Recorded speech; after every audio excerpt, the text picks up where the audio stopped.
Alam mo to? Yung berry na nagpapakita kung sino ka talaga, gaya ng binigay natin si Fungi.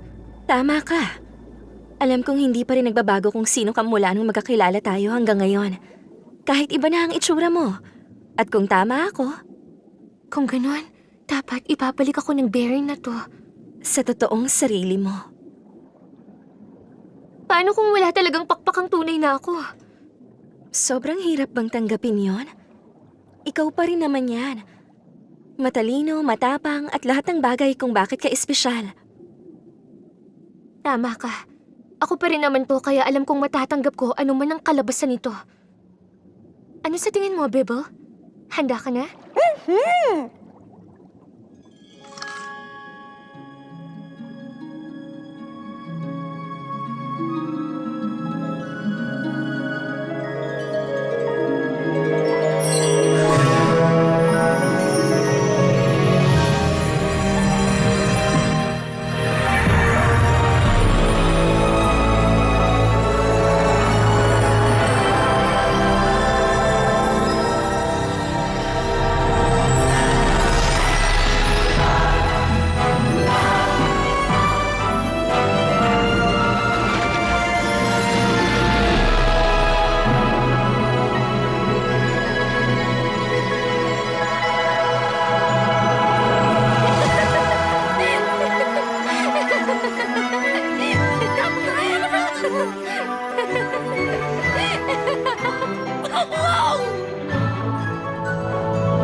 Gumana!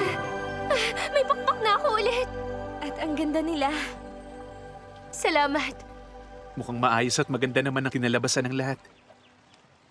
Ibig sabihin, pero akala ko may gusto ko kay Elena. Ha? Sa akin? Hindi, no? Magkaibigan lang talaga kami ni Nalu. Ikaw ang mahal ni Nalu. Gaya ng pagmamahal na meron ka sa kanya. Elena! Totoo ba yun? Ano sa tingin mo?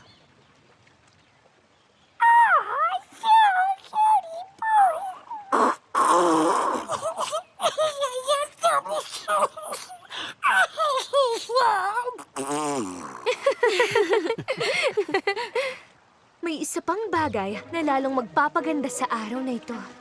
Ano yun? Kung pwede lang sana makita ang mangyayari kay Laverna pag kinain niyo yung berry. Ano sa tingin niyo ang mangyayari?